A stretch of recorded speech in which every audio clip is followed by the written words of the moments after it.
Esse cara é retrocesso, ele não sabe de nada. Governa por decreto, ainda banca de esperto e defende gente armada. Oi, gente! Esse é o Mundaréu, um podcast de divulgação científica produzido pela Universidade de Brasília e a Universidade Estadual de Campinas. Eu sou a Soraya Fleischer, da UNB, e com a minha colega Daniela Mânica, da Unicamp, estamos começando a terceira temporada do Mundaréu, agora em 2022. Nós esperamos que seja realmente um ano eleitoral. Então, a aposta do Mundaréu nesse ano é que os episódios possam trazer argumentos fortes, histórias bonitas e muita coragem para fortalecer a comunidade antropológica e todas as comunidades que estão conosco, e com quem trabalhamos, e com quem convivemos, e com quem especialmente aprendemos.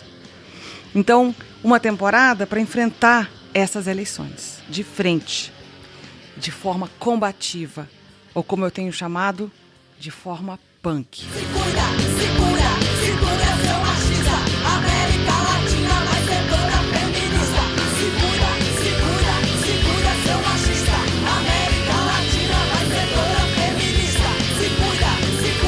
Segura seu machista.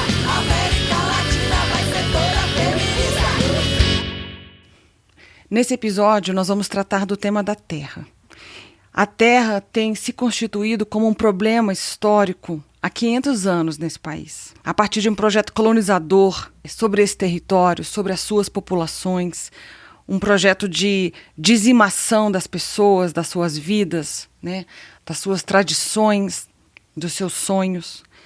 E, por exemplo, né, o debate todo que temos visto aí sobre o marco temporal, na verdade, é muito mais um marco de como nós temos dificuldade de considerar esses territórios como parte central da vida dessas pessoas. Então, vamos lá. Algumas ressalvas rápidas. Nós continuamos gravando em casa, então vocês vão ouvir barulhos de casa. Nós vamos bipar um nome específico e vocês vão entender qual é, para nos proteger nesse momento tão fascista que estamos vivendo. Bom, para traduzir o que é e o que faz antropologia, o Mundaréu, como vocês já sabem, sempre traz duas convidadas, uma antropóloga e uma interlocutora. Nesse episódio, as duas integram o T-Terra, que é um laboratório dedicado ao tema da Terra no Departamento de Antropologia da Universidade de Brasília. Mas dessa vez, eu vou deixar que elas se auto-apresentem num jogral bem simpático. Oi, pessoal. Então, eu sou a Carolina Santana. Bom, oi, gente. Eu sou Andressa Lewandowski. Sou advogada, formada na Universidade Federal do Paraná. Eu sou antropóloga, professora de antropologia na Unilab. Sou doutora em antropologia pela UNB, foi assim que eu conheci a Soraya. A Carol eu já conheço há alguns anos, como ela disse. A gente participou juntas do movimento estudantil em alguns momentos, né, na graduação. Então, depois que eu terminei a graduação, eu fui fazer o mestrado no Rio de Janeiro. Estudei essa relação tão assimétrica, absurdamente assimétrica, do direito com os povos indígenas. Eu voltei a reencontrar a Carol, enfim, pela própria terra, né? Pela própria discussão da terra indígena, né? Eu fiz minha etnografia no Supremo Tribunal Federal, não era sobre terra, era sobre direito, antropologia do direito. E quando eu terminei o doutorado, enfim, por uma parceria com a professora da UNB também, a professora Marcela Coelho de Souza, que vai dar no Laboratório de Antropologia da Terra, eu me envolvi mais no tema fundamental da demarcação de terras indígenas e nos entendimentos do Supremo, o que estava acontecendo naquele momento. Eu, então, entrei no doutorado em Direito na UNB em 2018, e eu acho que foi assim que eu e a Andressa nos reaproximamos, assim, que as nossas trajetórias se reencontraram. Mas esse tema da terra e do judiciário, né, de pensar o judiciário, fizeram nossas trajetórias se reencontrarem.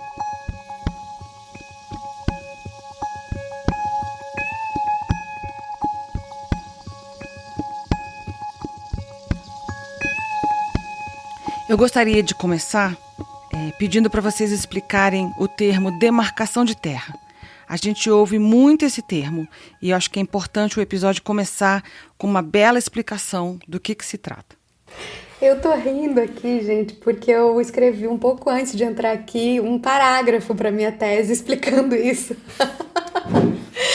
E é muito curioso, porque eu fiquei pensando como explicar da forma mais didática, menos enrolada, né? Assim, que tem muito juridiquês também no meio do assunto.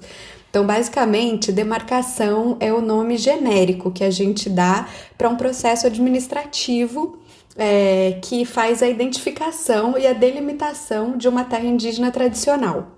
Basicamente é isso, e ele tem, a gente poderia dizer, a grosso modo, 3 fases específicas. A primeira, que é a delimitação, o estudo feito por um grupo coordenado por um antropólogo, um grupo interdisciplinar. Então essa é a primeira fase, que é conhecida como delimitação. A segunda fase é quando o processo vai para o Ministério da Justiça, e aí ele depois de análise política e jurídica, eu gosto de frisar isso. E o terceiro grande momento desse processo, que a gente chama genericamente de demarcação, é a homologação da terra indígena, que ocorre na Casa Civil da Presidência da República. Então é um processo administrativo bastante complexo, regido por 3 normativas, o artigo 231 da Constituição, o decreto 1775 de 96 e a portaria 14 da FUNAI. Eu acho talvez importante dizer, né, que esse processo é um processo administrativo e não jurídico, né, a princípio, né, embora ele tenha, nos últimos anos, está cada vez mais sendo judicializado, e é um processo de reconhecimento, né, uma terra indígena existe e o Estado a reconhece, né, ele não cria uma terra indígena nos termos jurídicos, né, ele reconhece um direito que já estava lá, né. A homologação é um ato de reconhecimento, portanto, acho que isso é importante frisar. Exatamente, ele é um ato, a gente diz, né, no direito que ele é um ato declaratório e não constitutivo. Ele só declara que esse direito é originário e existia antes da nossa ficção aí de criação, nosso mito de origem do Estado. Mas uma outra coisa que eu acho interessante falar para quem não é dessa área do direito é que, embora o processo seja administrativo e não jurídico, eu gosto de frisar isso por conta dos argumentos que vêm sido trazidos reiteradamente pela bancada ruralista, de que o contraditório administrativo é mal feito, ou que o contraditório administrativo ele seria imparcial porque é feito pela administração pública. Então, assim, embora ele seja um processo administrativo e não jurídico, ele tem análise jurídica feita pelos advogados da União, pelos procuradores, e de fato o contraditório ele é feito pela administração como qualquer processo administrativo, porque é um processo administrativo. Bom, aí, vocês podem dar um exemplo para a gente do que seria uma questão da terra, para trazer mais para perto das pessoas que não são etnólogas ou não são indígenas ou que não são nem operadoras do direito, né, que não dominam um pouco essa discussão? Olha, vou começar aqui pensando alto. Eu acho que,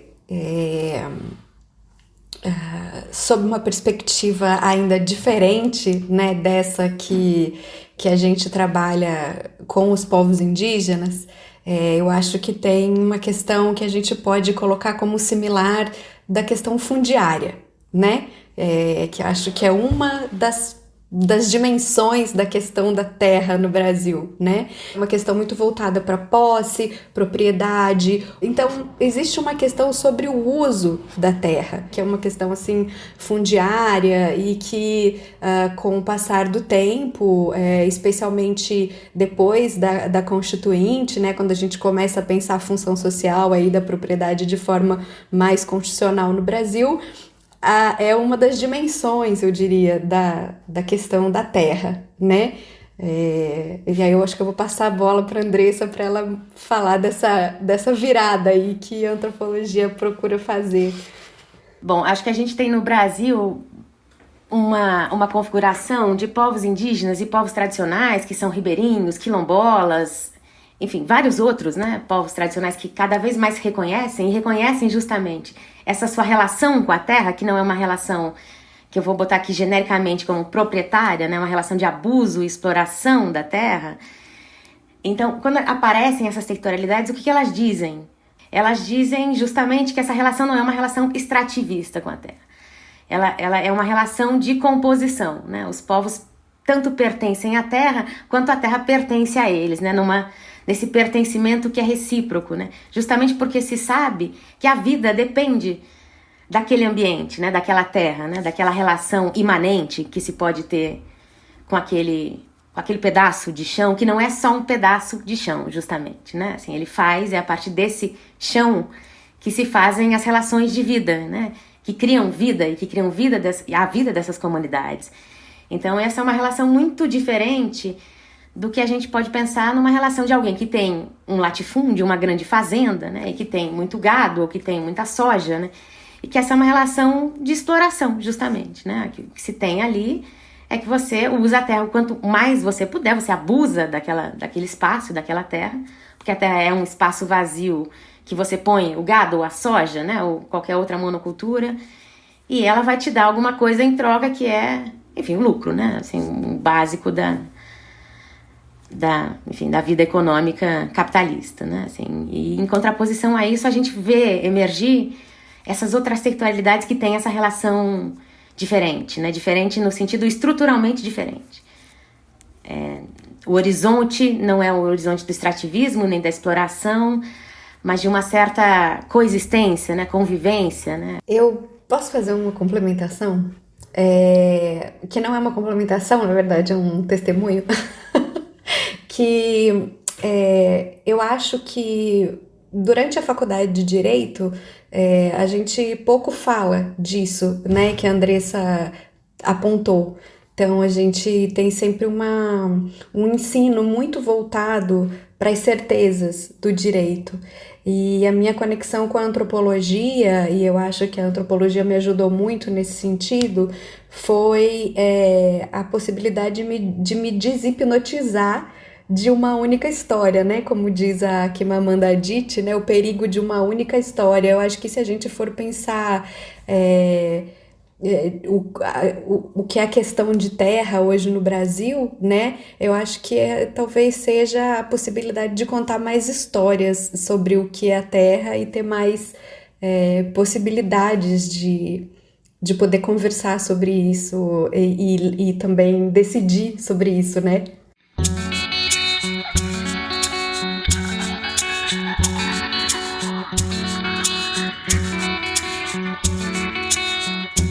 Eu acho que uma das palavras ou conceitos fundamentais na história da antropologia sempre foi a coisa da tradução. Um antropólogo que se dispõe, né, a conviver durante um período de vida com outro povo, né, a aprender com esse povo, né, a deixar que esse povo, a ouvir o que essas pessoas dizem, né, e deixar que isso seja de alguma forma traduzido no seu trabalho etnográfico, né. Essa foi um pouco, me parece, o horizonte de um trabalho antropológico. A terra aparece na história da antropologia, enfim, desde muito antes de Malinowski, inclusive, né? E essas territorialidades, a questão talvez fosse, né, de como é que você traduzia essas territorialidades que apareciam não serem exatamente um modo como a gente, né, no Ocidente, né, esse mundo euro-americano, né, ocidental. Como é que era possível traduzir essas territorialidades outras, não só a partir dos conceitos que a gente tinha para traduzir as nossas, né, que no nosso caso são conceitos jurídicos mesmo, né. O meu esforço, né, o esforço talvez de vários antropólogos do Projeto Terra, e não só do Projeto Terra, eu acho que vários outros antropólogos no Brasil, mas no mundo todo, têm tentado justamente fazer uma tradução que talvez, como o Eduardo Viveiro de Castro dizia, né, uma tradução que traia a nossa própria língua, né, ou seja, traduzir pensando que você está traduzindo um equívoco, não é? A terra indígena que aparece na fala, ou enfim, na vida dos povos indígenas no Brasil, não é a terra indígena com letra maiúscula que aparece, ou que é declarada terra indígena por um processo de demarcação. né, é óbvio que tem uma relação entre essas terras, né, elas articulam, né, a terra indígena com T maiúscula não é uma ficção, ao contrário disso, né, mas ela é muito menos do que é uma terra indígena, talvez com letra minúscula, e esse é o jogo de palavras que se tenta apontar, né, com o T maiúsculo, o T minúsculo. Essa terra indígena com letra maiúscula é muito menor do que a terra indígena ou a terra que esses povos, né, quando eles dizem a terra é vida, né, essa vida da terra, né, ela não pode, ela não consegue, ela não se limita à terra indígena declarada, embora a terra indígena declarada seja fundamental para que a vida desses povos continue, né. Então, né, esse equívoco justamente, né, de frisar a importância, né, fundamental da demarcação de terra no Brasil, né, para que esses povos continuem existindo nos seus modos de vida, mas frisar também que a terra indígena, né, a terra com letra minúscula, ela é muito mais do que a terra indígena que pode ser demarcada, né? E não estou falando que ela é muito mais em extensão, né? Ela é muito maior, não é isso que eu quero dizer. Ela é muito mais, talvez, em intensividade, né? Ela é cheia de outras relações.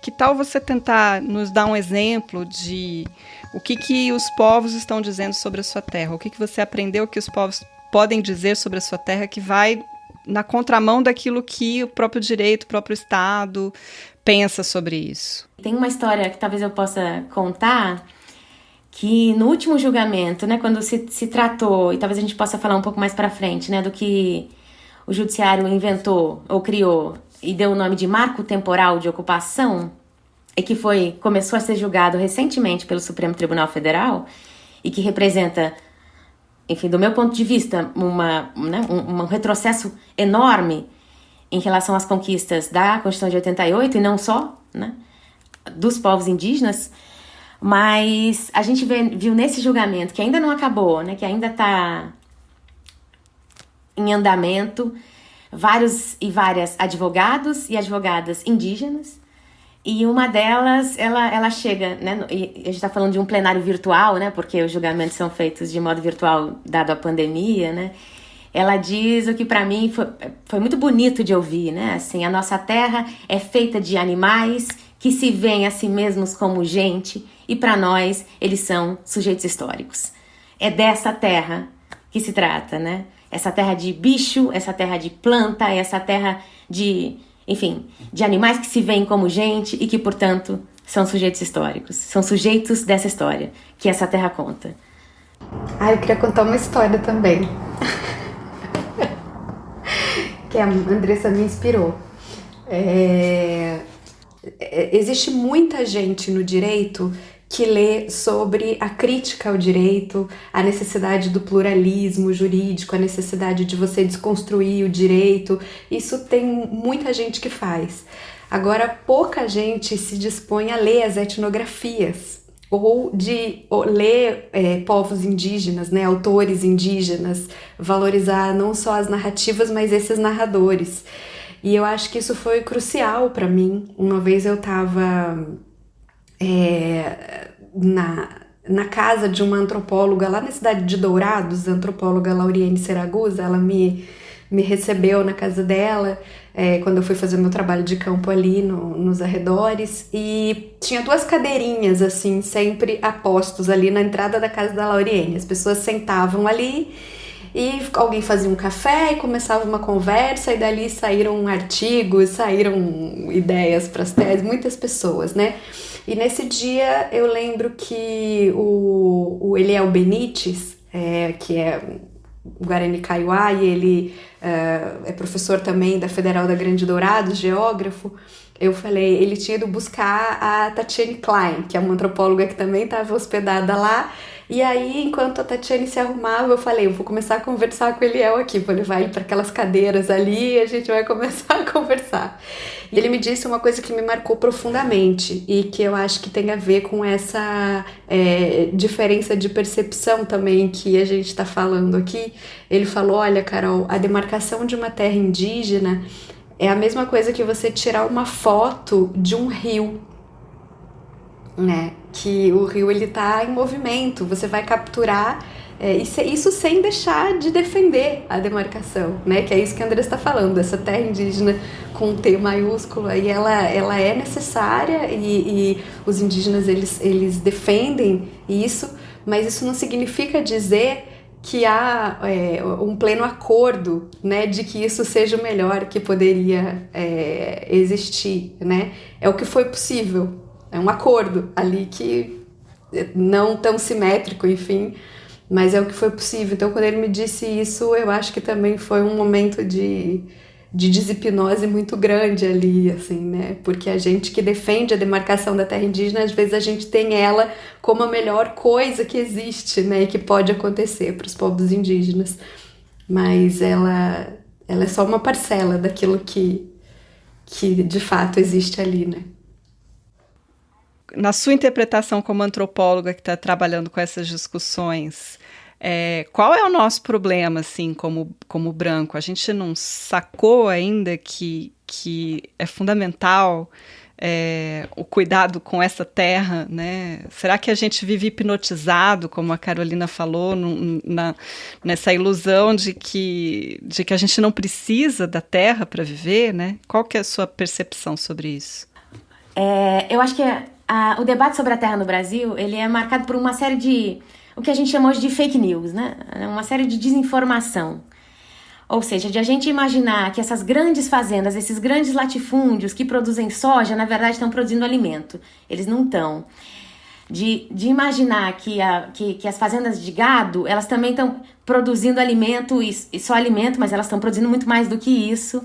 Elas estão produzindo aquecimento global, elas estão produzindo efeito estufa. E acho que a percepção, de modo geral, ela é um pouco marcada por esse desencontro de informações, né? Ou seja, de achar que é necessário que você tenha grandes propriedades que produzam soja ou milho ou, enfim, né, essas grandes monoculturas, e que a nossa vida, na verdade, depende disso. Quando, ao contrário, me parece, né, que a nossa vida, e tá claro, né, se você for para os dados, né, de que quem produz alimento, de quem produz terra que está viva, né, é a pequena agricultura, né, quem produz conservação ou quem deixa a terra viver ou permanecer viva são as comunidades tradicionais, são os povos indígenas, é a agricultura familiar, é a agroecologia, né? Essas porções de terra que justamente são muito mais do que propriedades, né? Ou seja, são terras cheias de criatividade, cheias de gente, muito mais do que cheias de recursos de exploração, né? Ou elas servem para muito mais do que você aplanar a paisagem com a soja, ou você aplanar a paisagem com o gado, né? Elas produzem também a nossa própria vida, né? Porque elas produzem comida, elas produzem um ambiente vivo, tudo isso que a gente precisa para viver. Mas, de modo geral, esse debate ele aparece pouco, né?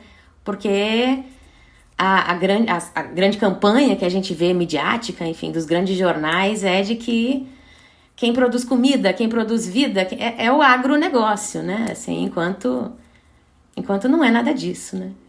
Talvez seja importante dizer que não é, né?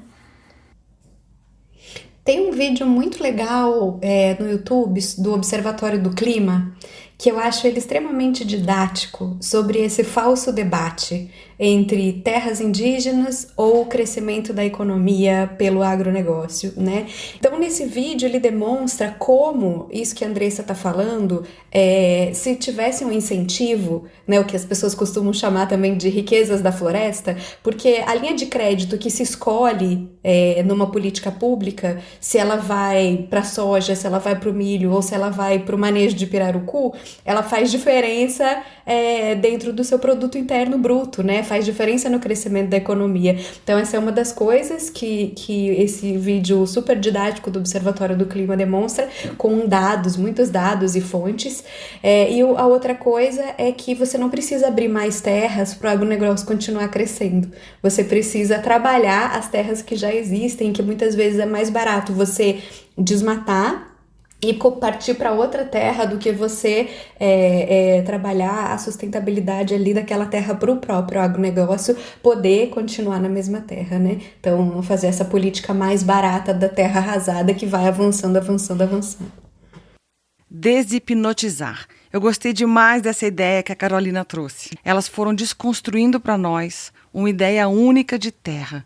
A gente foi se deshipnotizando de pensar a terra mais como mote de extração, de extrativismo, de exploração, para pensar a terra de outras maneiras, muito mais numa ideia de composição recíproca.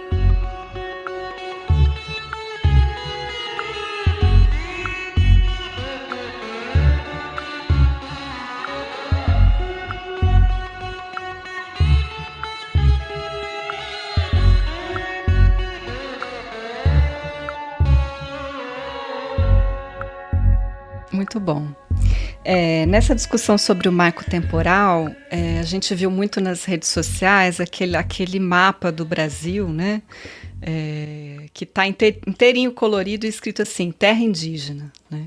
Que faz com que as pessoas imediatamente se lembrem de que, na verdade, nós somos os invasores, né? Nós chegamos depois. E não é porque a gente instituiu à força um Estado violento que foi acuando os seus povos originários para os seus cantinhos, né? Deveria achar que a gente tem o direito de dizer a partir de quando eles podem estar em determinado território com seu direito reconhecido, né? Fiquei muito com essa imagem na cabeça e pensando em perguntar para vocês como que é trabalhar nessas instâncias do Estado sabendo disso, né? Como que foi, Carol, se você puder contar um pouquinho, trabalhar na FUNAI como advogada? Claro, eu trabalhei na FUNAI por quase 10 anos, né? Eu sou de uma leva que veio de um concurso público que aconteceu depois de muito tempo. Um concurso público, então a FUNAI ela é uma instituição que historicamente ela é sucateada, então acho que essa é uma das primeiras coisas que é importante colocar desse trabalho, né, ali dentro. FUNAI, INCRA, ICMBio, órgãos que estão sendo absolutamente atacados, não só a partir de uma ideologia bolsonarista, mas atacados mesmo no seu funcionamento, no cerne, né, na sua instituição, no que pode fazer, no que está sendo, né, os servidores públicos acuados com medo de falar, inclusive. Né? O que acontecia? Você estava numa instituição que tinha o dever institucional, a atribuição institucional de defender os direitos dos povos indígenas, mas o seu chefe, né, não direto, depois vieram os chefes diretos nomeados, mas o chefe maior do executivo, e a FUNAI é do executivo, declaradamente anti-indígena. Então essa foi uma das coisas que começou assim, mais estranhas, que começou a pesar para mim, assim, eu pensar o que é o indigenismo de Estado, né? O que a gente pode fazer aqui, o que a gente está fazendo aqui. E, enfim, essa dificuldade de permanecer ali dentro do ponto de vista da saúde mental, inclusive, me fez pedir exoneração, né? Mas eu acho que é impossível hoje você conseguir defender os direitos indígenas, que eu repito, é a atribuição institucional da Fundação Nacional do Índio, tendo um governo declaradamente anti-indígena. Você fica de mãos atadas, né? E hoje as políticas públicas que a gente observa, elas são extremamente paternalistas e é uma tristeza. A gente vê que a gente voltou 50 anos no tempo, né? E você, Andressa, como é que foi fazer pesquisa de campo numa esfera do Estado também? Eu fiz trabalho de campo no STF durante 1 ano e 8 meses. Eu fiquei lá e para mim era uma descoberta a cada dia de qual era a minha posição lá, ou seja, do que era ser uma antropóloga no STF, né? E cada dia era uma coisa diferente, né? Porque por vários meses foi ficar sentada numa cadeira, né? Tentando ver o que é que eu estava tentando observar ali, né? Outras vezes era criar estratégias para me aproximar das pessoas e daquele conhecimento que para mim era diferente, né? Embora a antropologia e o direito tenham relações históricas, né? Então, eu passei um ano e 8 meses um pouco tentando descobrir isso, né? O que era ser uma antropóloga no Supremo Tribunal Federal. E acho que ela foi mudando durante todo o tempo de pesquisa, né? Ou seja, no tempo que eu passei na cadeira, sentada, né? Tentando ver o que é que ia sair daquele trabalho de campo que parecia, no primeiro momento, impossível, né? As primeiras coisas que me passavam na cabeça não vai dar. Não vou escrever uma etnografia sentada numa cadeira, olhando para um monte de gente fazendo um monte de coisa, que eu não tenho a menor ideia do que seja, né? E qualquer intervenção minha podia atrapalhar, porque aquelas pessoas estavam fazendo coisas sérias, decidindo vidas de outras pessoas, né? Mas ao longo do tempo isso foi essa sensação, né, foi diminuindo e fui me familiarizando. Acho que é um trabalho de campo comum, né, de qualquer antropólogo de modo geral, né? Você vai se familiarizando com aquilo, você vai se sentindo um pouco mais à vontade. E aí era um pouco também o risco de se sentir à vontade demais, né? Então não dava também, né? Porque ao contrário de etnólogos ou que fazem trabalhos, enfim, em aldeias indígenas, né? Eu estava fazendo um trabalho com gente que eu tinha discordâncias radicais, né? E a questão indígena, por exemplo, né? Quando eu me senti mais à vontade para dizer, olha, acho que essa decisão aqui é um erro, né? Era isso, eu precisava me sentir, inclusive, que eu continuava pensando que aquela decisão era um erro, né? E, né, dessa coisa que acontece nos julgamentos do Supremo é possível ver, né? Vários dos ministros se referem aos povos indígenas como pobres, né? Ou seja, que precisam ser salvos, né, de algum jeito, porque estão vivendo em situações de miséria em suas terras, né? E isso já apareceu em julgamentos referentes a terras indígenas. E aí, né, falando, gente, né, não tem nada disso, né? Assim, essa equação de um povo indígena e um pobre, né, ela é um equívoco, e ela é um equívoco proposital, né? Ela não é um equívoco, né, porque é um desconhecimento, ela é um equívoco proposital, ela serve para alguma coisa, né? E ela serve justamente para esses movimentos todos de contra-demarcação, né? Enfim, eu fui aprendendo ao longo do tempo a chegar perto, mas ficar longe ao mesmo tempo, né? Assim, a não me deixar seduzir demais pelo direito. O direito tem isso, né? Ele seduz muito rápido, né? A capacidade de você resolver, de você fechar uma questão, né? Enquanto a antropologia, ao contrário, né? Ela vai abrindo questões e questões e questões, né? Cada vez mais. É legal isso que a Andressa está falando sobre a coisa do resolver, né? Eu sempre me intriga muito a forma como os ministros e os juízes também, de uma forma geral, eles falam dos antropólogos, né? E uma das principais acusações que os advogados também dos ruralistas fazem é que o antropólogo ele não poderia fazer o estudo porque ele é imparcial. Então, que ele conhece demais o povo indígena, então, obviamente, ele faria essa proteção, né, essa defesa e tal. E sempre me intriga muito o fato de ninguém questionar que o trabalho do advogado, ele é basicamente o mesmo, né? O advogado, ele precisa ter uma proximidade para poder falar sobre aquele tema. O direito, ele seduz porque ele consegue te criticar por algo que ele mesmo faz, né? A Andressa me ajudou muito também nos caminhos de pesquisa ali no STF, né? Eu lembro que quando eu fui buscar as minhas entrevistas e tentar fazer os meus pedidos de entrevista e tudo ali, a liturgia é tão grande que você não sabe nem por onde começar, e acho que a Andressa foi de 6 anos atrás, a primeira pessoa que formalmente pediu para estudar aquele lugar, porque tem um ar de semideuses ali. A antropologia, né, ela tem um compromisso epistêmico com o povo com que você, de fato, se compromete, né?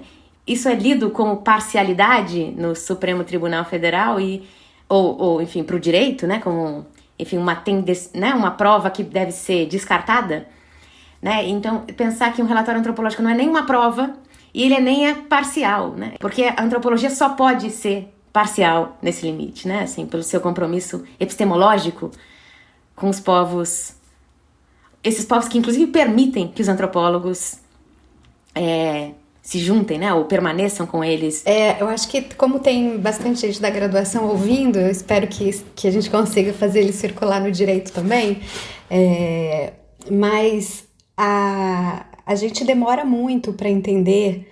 Eu não sei se os professores no direito eles acham que os primeiros semestres são um momento de lavagem cerebral e os últimos são para desconstruir algumas coisas, mas a gente demora muito para entender e para aprender que a neutralidade, né, que se exige e a imparcialidade, elas são grandes mitos, né?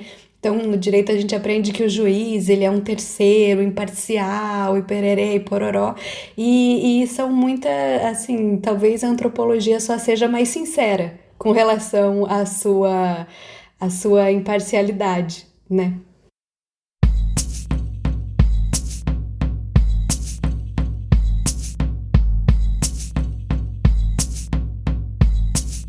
Iniciando a eleitoral, como é que vocês acham que será a discussão sobre a terra?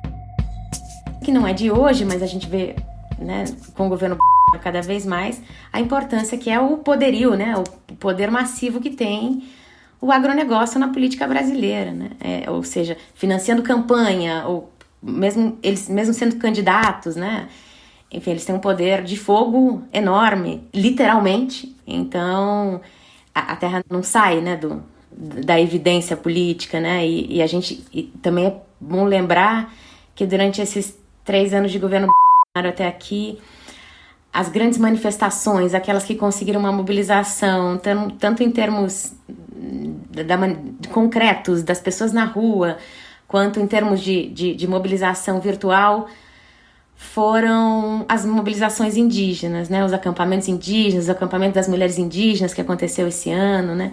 Enfim, as denúncias feitas pelo movimento indígena em relação ao genocídio, né, implementado, as políticas genocidas implementadas por esse governo, né, assim, a importância deles no cenário político nacional e internacional, né, dado que existe uma denúncia em Haia, né, de genocídio que envolve a questão da terra, envolve o tratamento dado a Covid aos povos indígenas, enfim, elas todas colocam em evidência, elas fazem aparecer justamente essa questão como uma questão talvez a mais fundamental que a gente tenha hoje para se discutir em termos do que se chama, né, eu não gosto muito desse nome, mas de projeto de país, né, assim, é um país que se pode fazer entre os diferentes, né, assim, os povos diferentes, ou é um país que se recusa a isso, né? Acho que essa me parece ser uma questão importante e que nunca deixou de ser, mas agora talvez mais do que nunca, né? Olha, eu concordo com tudo que a Andressa falou. Eu diria, embora não seja da antropologia, posso falar como a antropologia tem me ajudado, né? A pensar essas questões, e eu acho que a antropologia é crucial para a gente pensar que é a questão da propriedade, né? Eu acho que ajuda a gente a pensar esse lugar, essa instituição, esse conceito de formas muito mais amplas, mais multifacetadas, né? Até um certo ponto que a gente perceba a ficção, né? Que ela é, e faça a gente começar a pensar por que até os sujeitos que não são proprietários defendem tanto a propriedade, né? Eu acho que isso é o que faz a gente ver tantos discursos de ódio contra essas populações que a Andressa mencionou, e também contra os movimentos sociais urbanos que lutam por repensar a propriedade, né? Os movimentos sem teto, enfim. Então, eu acho que quando a gente vai tendo essa ajuda, né, do pensar diferente daquilo que é hegemônico, eu acho que é muito bom. Tem uma coisa que o Davi Copenaua fala, que talvez ajude, né? Ele diz que demarcação é coisa de branco. Branco inventou a demarcação. E essa invenção, me parece, né, da demarcação é o mínimo que se fez. né? Assim, e como o branco inventou, o mínimo que ele pode fazer, né? Que o Estado pode fazer, é cumprir aquilo que ele mesmo inventou, né? Portanto, demarcar as terras, né? E embora, como a Carol disse, né, a demarcação ela seja... Embora a demarcação seja o mínimo, ela precisa ser cumprida, né? E ela não é, nem nunca foi, né?